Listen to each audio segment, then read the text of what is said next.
Hey there, today I want to show you how to use the bottom bar item widget in Teta. The bottom bar item widget is an interactive button within the bottom navigation bar with an icon and title. This class is rarely used on its own. It is typically embedded in one of the bottom navigation widgets. As the name suggests, these widgets are typically used in the bottom bar, and this is exactly what we will do.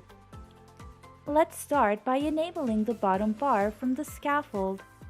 Let's then add a container and change the height.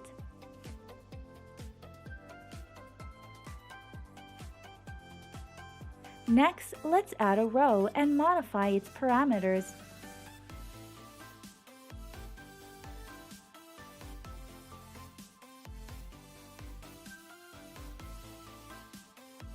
For instance, let's add 3 bottom bar items.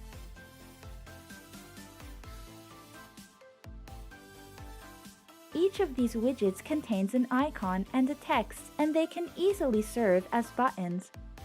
The text is a simple text, so we can easily change size, font, and more. The actions instead are typically used to modify the state of an index stack, so to change pages. A tutorial on how to do this will be coming out shortly. If you want to see other Teta tutorials, don't hesitate to visit our YouTube channel. See you next time!